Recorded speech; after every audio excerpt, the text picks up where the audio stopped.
Make your way to the Gringotts, where your Gringotts identification photo will be taken. Harry Potter and the Escape from Gringotts, located within Diagon Alley at Universal Studios Orlando, is a unique and highly immersive ride. The ride utilizes a number of technologies that allowed Universal Creative to create a thrilling indoor ride melded with a high-speed spinning coaster, featuring a compelling storyline and unique physical elements aside from its elaborate queue. Escape from Gringotts is a highly praised ride and still to this day very popular. Welcome to Coaster Imagineer, where we show you the imagineering behind the attractions. Preparation for the land the ride is within began with the closure and demolition of Jaws the ride and the Amity Island area. Over the course of just under 2 years, the new Diagon Alley section of the park was constructed, featuring the discreet London facade entrance. The addition of this land brought not only Escape from Gringotts, but the Hogwarts Express, a functional train that transports guests from studios to islands or vice versa. Gringotts is a highly immersive roller coaster that is highly dependent on storytelling through immersive sets and integrated screens.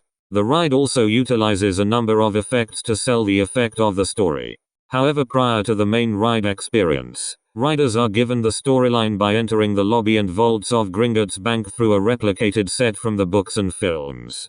As riders make their way through multiple pre-shows, they will encounter a number of effects to trick the brain and immerse them into this out-of-this-world design. As guests enter Gringotts Bank, they are surrounded by goblins busy at work. These goblins are all custom in-house animatronics made by Universal teams. At the center of the large lobby sits the main teller of the bank. While the animatronic is not entirely interactive, it does have a long loop of dialogue to pass the time. If you wish to open an account, make your way to the security office, where your Gringotts identification photo will be taken.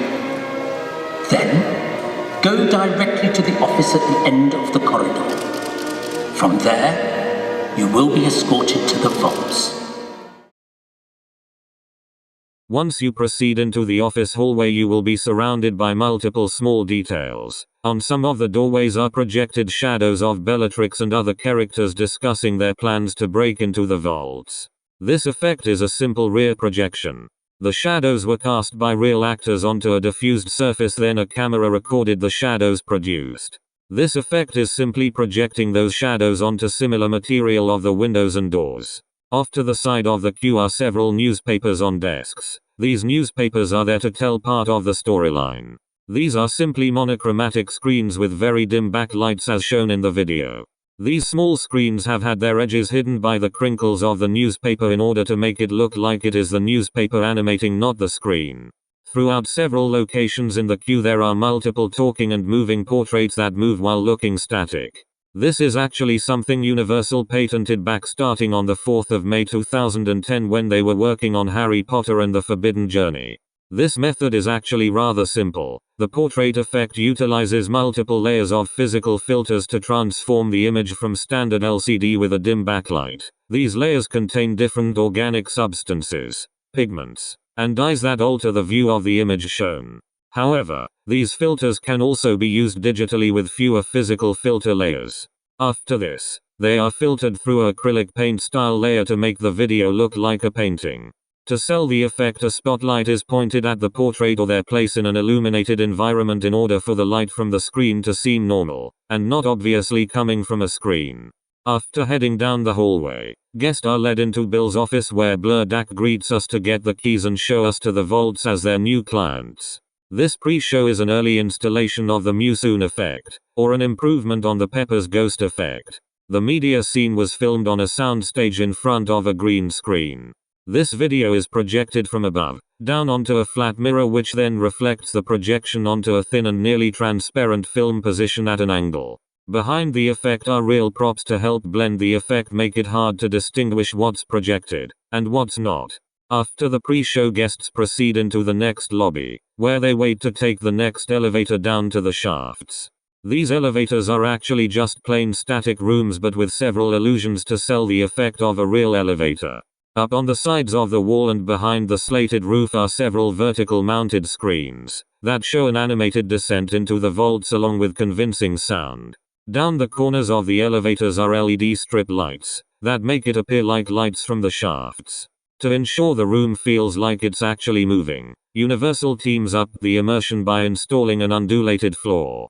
This actuated floor can move a few centimeters up and down. Once riders exit the elevators miles underground, they collect their 3D glasses and head upstairs to a dual loading platform. While Universal was responsible for the delivery of the ride, they did contract out parts to different manufacturers rather than trying to create their own coaster in-house, which is quite the task on its own. Instead, Universal began contract work on the ride as early as 2012 with Intamin, a Swiss coaster manufacturer responsible for the track, supports, and hundreds of drive tires featured in the ride. For the motion track elements, Universal contracted out to Vekoma, a Dutch manufacturer responsible for their unique rides. The large and heavy spinning trains were provided by Premier Rides. Finally, Kuka, a German robotics firm, provided an arm to unplug the screen on the final scene of the ride. All these companies coming together to create the ride not only made the ride very technical, but also temperamental during its first years of operation. Now that the riders have arrived in the station, they are instructed to board in groups of 12 people per car, with 3 rows of 4 across of 2 cars per train. Each train is equipped with a power storage system and a rapid battery system, in order to power the speakers on the train, and rotate each car using a pull gear and motor with a gearbox, to precisely control the rotation of each car. Each train is allowed to charge through bus bars on the brake run, boarding-unboarding station, and in the waiting area before the ride starts. Each train communicates with the ride system via Wi-Fi, in order to understand not only when to rotate each car and when to cue certain audio clips, but also to let the ride system know where each train is throughout the ride, aside from the many proximity sensors throughout the ride.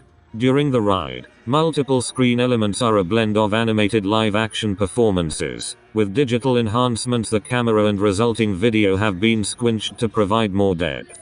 This means that since the movement of the trains is precisely controlled, the media on the screen is disoriented to match the movement of the cars.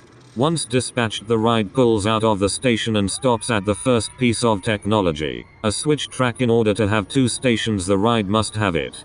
After the track locks in place, the cart speeds into the entry of vaults, where an alarm goes off and the bank enters into a lockdown. Bellatrix confronts and the track will prepare to tilt downward. During its preparation, it unpins its connection from the track behind the train. After Bellatrix cracks a whip the track holding the car.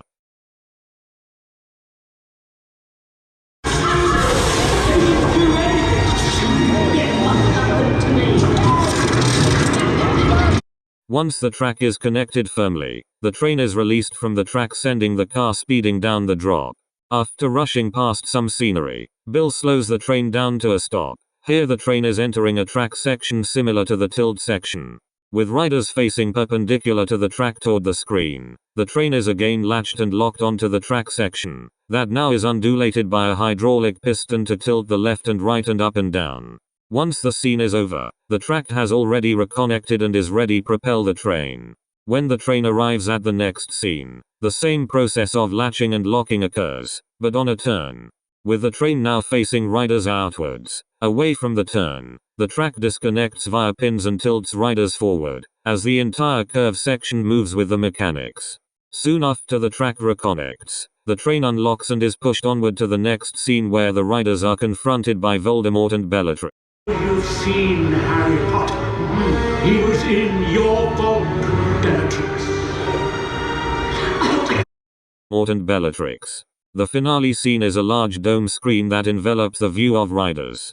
With the heat from the dragon's fire is perpetuated by heaters around the riders. As the final scene in battle unfolds in front of you, Ron and Hermione are subsequently approached for a rescue. Using a smoke screen, the exit port of the ride is pulled out of the screen by a Coca-provided arm, and moved out of the way. The drive tires then propel the car to the finale splitting section and back to the station. While the ride does progress slightly uphill, this is actually coming me of the more difficult sections for the ride to perform, as it takes a lot of energy to propel the very heavy trains uphill. After the finale, the train proceeds back into the station, where riders can unload and take in what they just experienced. This crazy combination of multiple ride systems is truly one of a kind. Thanks for watching. Please subscribe, it would be greatly appreciated. And stick around to see the next How It Works video on Revenge of the Mummy.